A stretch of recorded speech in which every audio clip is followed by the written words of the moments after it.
E você deve estar se perguntando onde você acha aquela pinguinha de cambuci. Aqui no antigo mercado, que tinha secos e molhados, era o comércio da época. E hoje a feira de Cambuci está no mercado.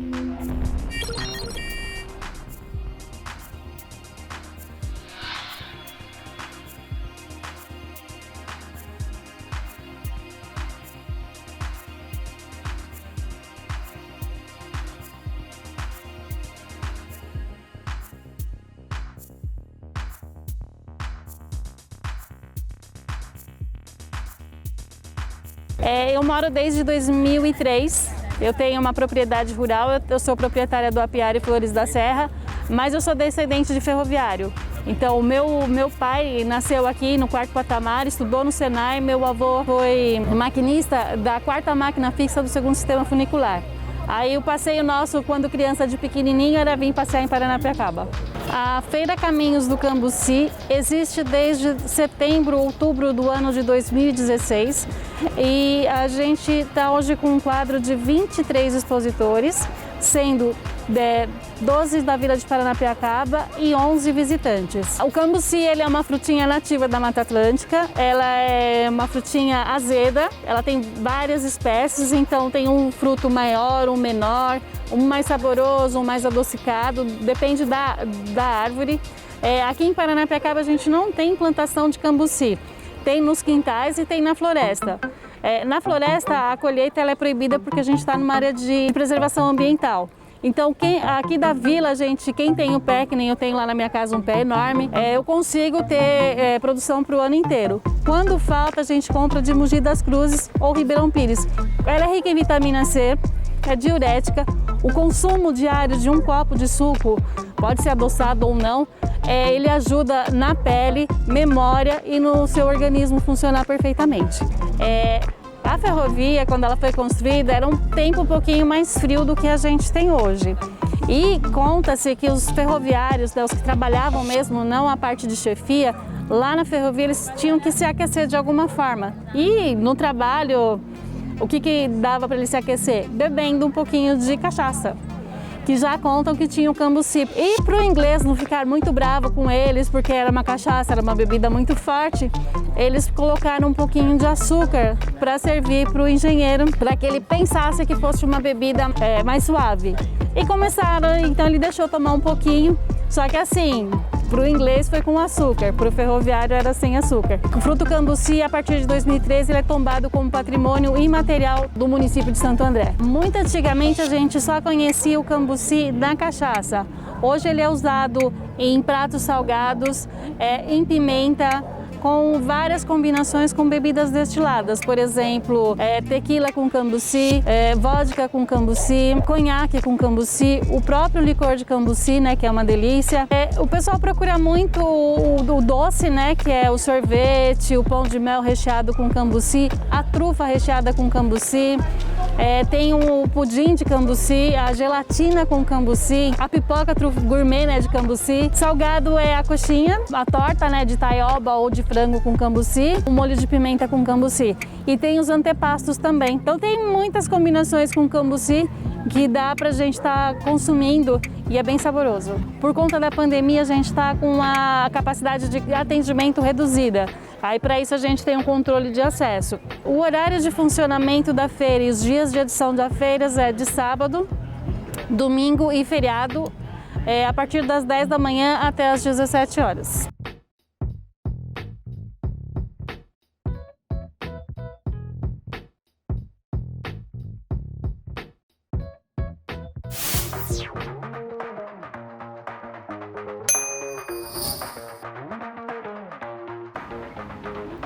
Eu sou o Daniel Viana e realizo uma atividade chamada Troca um Causo por um Conto.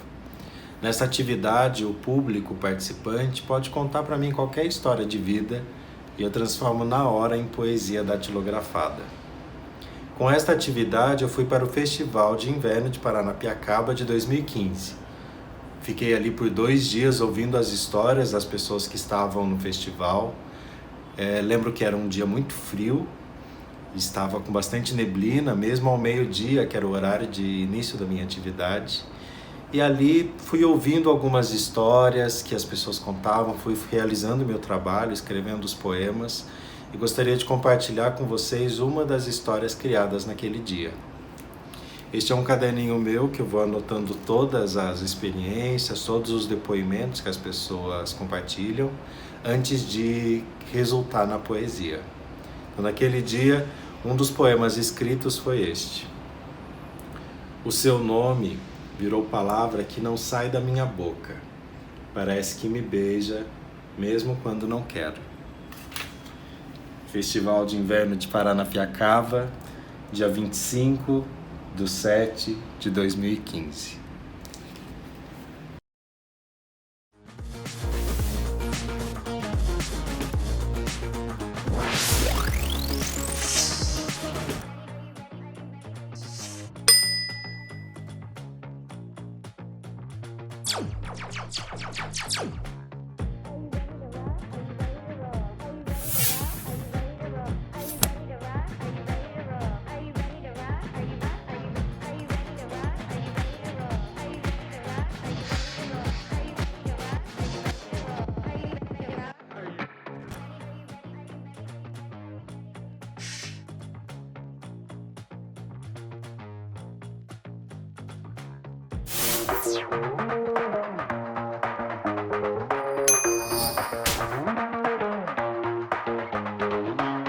Olá pessoal, meu nome é Fábio Kidesh e comemorando o 20º Festival de Inverno de Paranapiacaba, venho aqui agradecer. Participei de algumas edições, mas antes de participar eu assisti várias apresentações de maravilhosos músicos, grandíssimos shows, um evento fantástico, o Festival de Inverno de Paranapiacaba.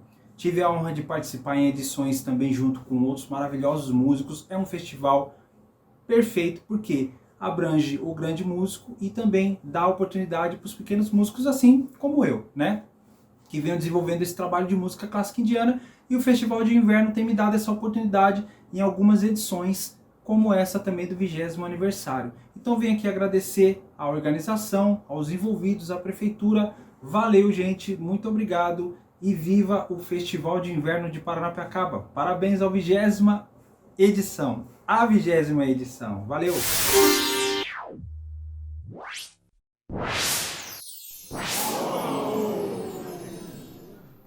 Olá pessoal, eu sou Roberto Ondei, maestro, regente do Coro da cidade de Santo André, e esse ano nós participaremos do Festival de Inverno de Paranapiacaba, versão digital. O Coro da cidade de Santo André existe desde o ano de 2008, foi criado através de uma lei municipal de incentivo à cultura de Santo André, naquela época com patrocínio da Bridgestone, e desde então nunca parou de cantar. Cantamos no Festival de Inverno de Paranapiacaba desde o ano de 2008, e estamos aí voltando a atuar no festival.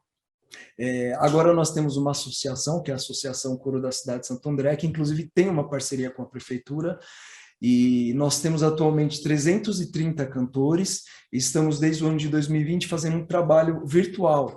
Então nós, como não temos a possibilidade de nos reunirmos presencialmente, a gente está aí nesse novo formato, que é de coro virtual, e vocês vão ter a oportunidade de ver aí os nossos vídeos. Então, nós criamos aí um processo de continuação dos nossos trabalhos numa versão em que as pessoas mandavam o seu material de suas casas, ou seja, gravavam a própria voz nos aparelhos de celular mesmo, né? E gravavam-se no vídeo com o próprio celular, mandavam os arquivos para a gente, nós manipulamos nós manipulávamos e manipulamos esse material, e assim nós criamos os nossos vídeos de coro virtual, né? E também nós estamos oferecendo aos nossos cantores aulas de teoria musical e técnica vocal. Então, de certa forma, eles não deixaram de participar de uma atividade musical, né? Eles estão aí aprendendo música, treinando as vozes em casa, e esperamos aí ansiosamente para reunirmos de novo de maneira presencial, né? Essa música, A Força do Professor, é uma parceria musical que eu fiz com um texto e com o poeta Braulio Bessa, que é aquele poeta cordelista, né? E então eu compus a música no final de setembro do ano passado, e nós lançamos em outubro, no mês de outubro, com coro, em homenagem aos professores, a todos os professores do Brasil aí que foram tão injustiçados, principalmente no começo da quarentena, né? As pessoas falavam muito mal, que o professor tem que dar aula, enfim. E aí nós prestamos essa homenagem aos professores, foi muito bonita, muito emocionante. Temos a participação de uma violinista e uma violoncelista, que inclusive já foi violoncelista da Orquestra Sinfônica de Santo André. Então foi um trabalho muito gratificante, muito bonito.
A oração pela paz, a gente conhece como oração de São Francisco. Na verdade, é um texto anônimo que surgiu numa revista francesa no início do século XX, e o texto era tão representativo, tão assim, tinha tanta força, que ele nunca mais deixou de ser dito e de ser publicado, e pela natureza das palavras ali, ele foi atribuído a São Francisco de Assis, apesar de não ser dele, né?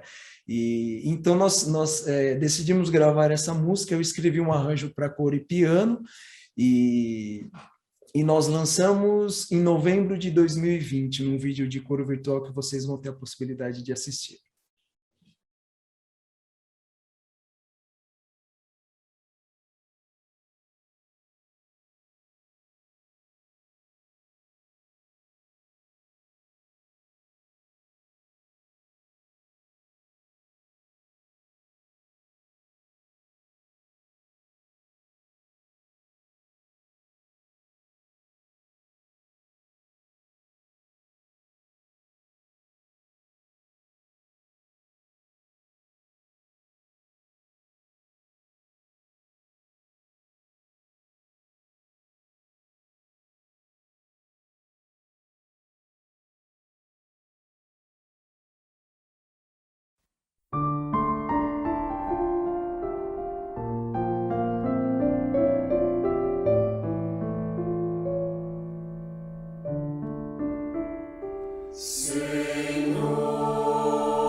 Estamos no último bloco desta edição do FIP e agora vamos conhecer um pouquinho das estações da ferrovia e a plataforma do trem turístico.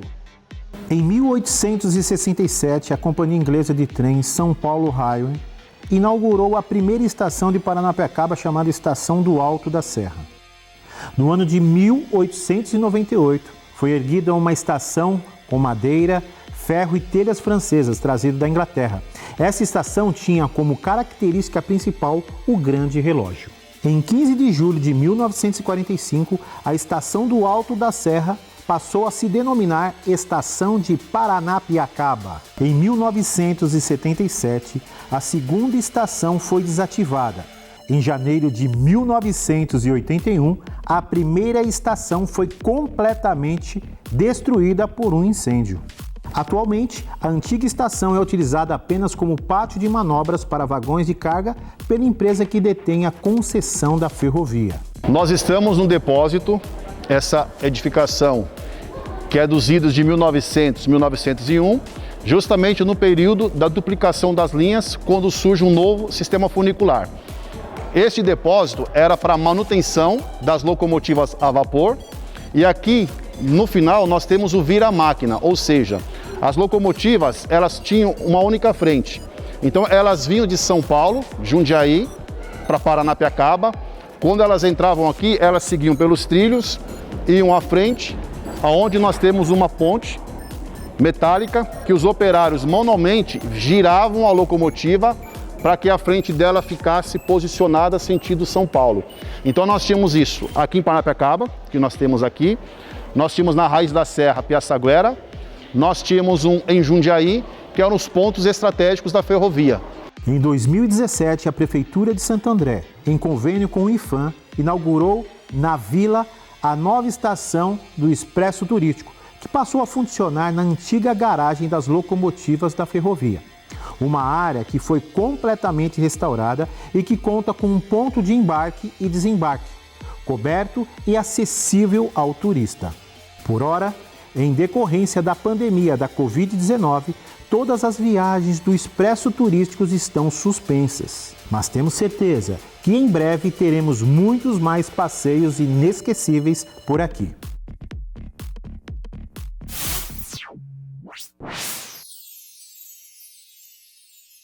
Sejam bem-vindos ao 20º Festival de Inverno de Paranapiacaba, edição online. É bacana encontrar você por aqui para a gente matar a saudade da Vila Inglesa e de curtir todas as atrações dos artistas da cidade de Santo André. Ainda hoje temos um presente especial da Orquestra Sinfônica de Santo André. Confira!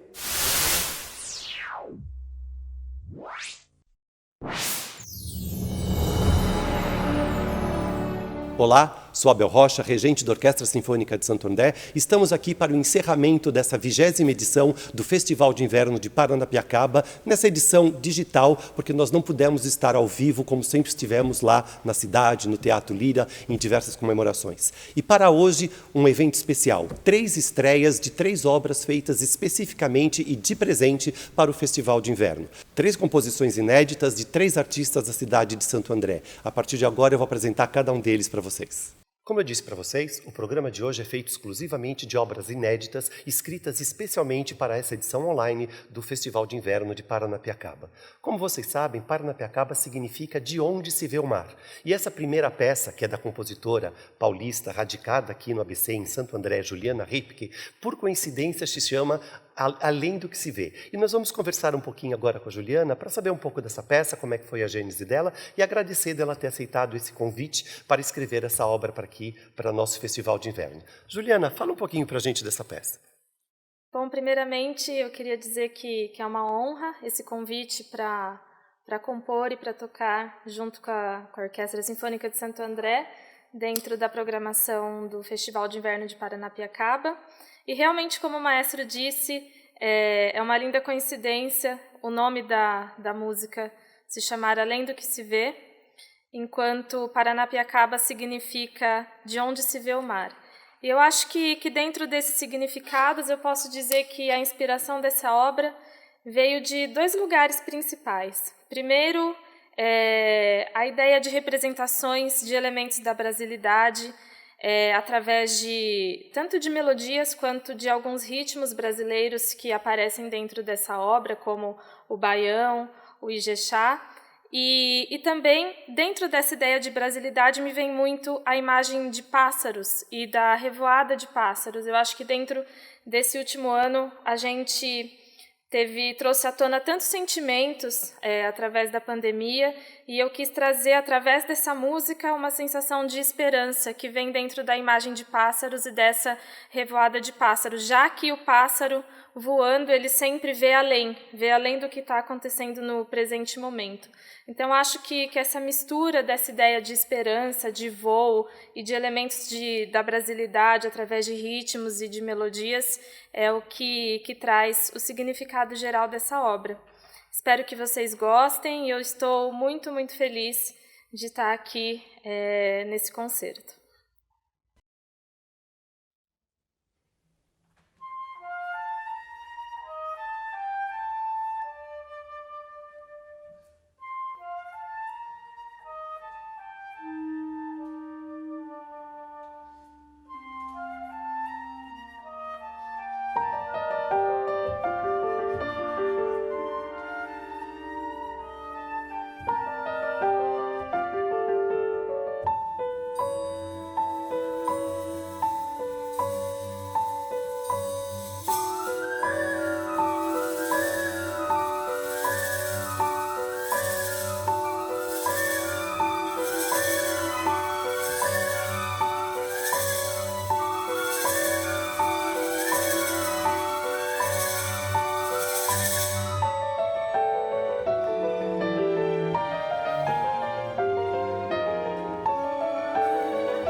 Vocês acabaram de ouvir de Juliana Ripp, que é uma compositora aqui da cidade de Santo André, Além do que se vê, uma peça escrita especialmente para o Festival de Inverno de Paranapiacaba, nesse ano de 2021, na sua edição online. Agora eu vou trazer para vocês um outro músico, um multi-instrumentista aqui da cidade de Santo André, que vai mostrar para vocês a próxima composição, a Suíte Quatro Ventos, que é uma obra composta para várias flautas, todas elas feitas de bambu. Eu apresento para vocês então agora André Calisto. Conta aí, André, como é que é a resolução dessas 4 músicas pra gente? Essas flautas aqui eu vou mostrar para vocês o segredo de cada uma. São 4 flautas diferentes. Então, a primeira é um shakuhachi japonês. A segunda flauta é uma flauta turca chamada Ney ou Nai. A terceira flauta é um bansuri, direto da Índia. Esse é um bansuri grave. E a última flauta, para completar o nosso passeio flautístico de bambus, não poderia deixar de ser um pife brasileiro. E é um enorme prazer estar aqui compartilhando com essas flautas, essas madeiras todas, com a Orquestra Sinfônica de Santo André. Eu quero agradecer, muito obrigado a todos vocês, obrigado, maestro. E vamos tocar então, agora, já!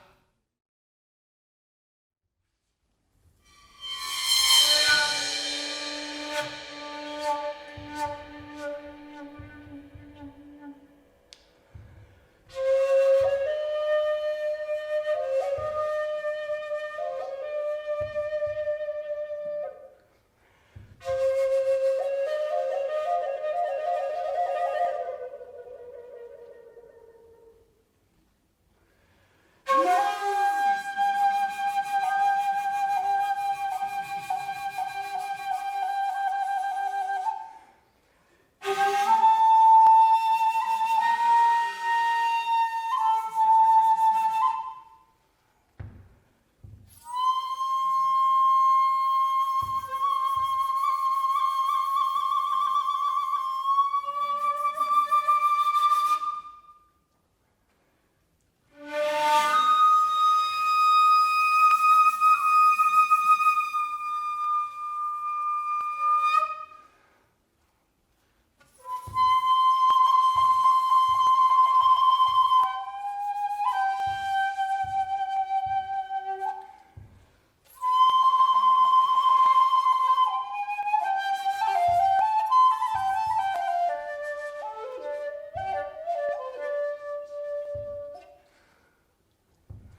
E agora nós vamos para o encerramento do Festival de Inverno de Paranapiacaba com a última apresentação da Orquestra de Santo André nesse segundo dia. Agradecemos que vocês tenham acompanhado toda a programação até agora e esperamos nos encontrar já ao vivo em 2022. Essa última peça é um conjunto de composições de Quinzinho Oliveira, um excelente multi-instrumentista aqui da cidade de Santo André, que pegou 3 de suas composições e com arranjo de Dino Barioni, juntou tudo numa grande finalização para esse nosso festival. E eu quero apresentar para vocês agora o Quinzinho, que vai contar um pouquinho sobre essas 3 obras. Conta aí para a gente, Quinzinho, como é que foi essa construção dessas músicas? Bom, é um privilégio estar encerrando esse festival, né, juntamente, né, com a OSA, na Orquestra Sinfônica, né, de Santo André, e realmente foi um convite muito especial, singular, esse ano, né, uma vez que eu estou fazendo 40 anos de carreira e está apresentando uma parte aí das minhas canções, das minhas composições. Bom, esse medley feito pelo amigo Dino, que participou, né, do primeiro álbum que eu fiz, na realidade foi difícil escolher essas músicas, né? Eu escolhi junto, né, com os meus filhos, a minha esposa, e essas 3 músicas é do primeiro álbum, né? Uma balada, um pop e finalizando aí com um grande samba. Ok? Então a primeira música é Nós em Cristo, a segunda é Mistura e a terceira, né, para encerrar, é Toca Brasil, que levou o nome do primeiro álbum. Um abraço a todos aí e até 2022. Obrigado, Quinzinho. Com certeza, em algum momento, nos próximos anos, nós vamos trazer essas apresentações ao vivo aqui no Teatro de Santo André para todos vocês. E uma música, para chegar numa orquestra sinfônica, ela precisa de muito trabalho. São muitas pessoas envolvidas. E como o Quinzinho falou, ele é o compositor das obras, mas elas precisaram ganhar um trabalho orquestral, juntar as 3 e transformar numa escritura. E para isso eu convidei o Dino Barioni, que é um excelente guitarrista, violonista e um ótimo arranjador que já fez muita coisa aqui para a orquestra. E ele vai falar um pouquinho sobre esse trabalho. Dino, como é que foi escrever tudo isso para a gente dessa vez? Obrigado, maestro. Valeu pelo convite. E eu agradeço muito por esse convite, que foi uma honra, mais uma vez, trabalhar com a OSA. E agora, fazendo esse trabalho lindo com o meu amigo Quinzinho Oliveira, que há anos a gente não se via. E agora foi um grande prazer tê-lo reencontrado nesse trabalho lindo com a OSA. E para mim é sempre uma honra trabalhar com vocês. Valeu, até mais.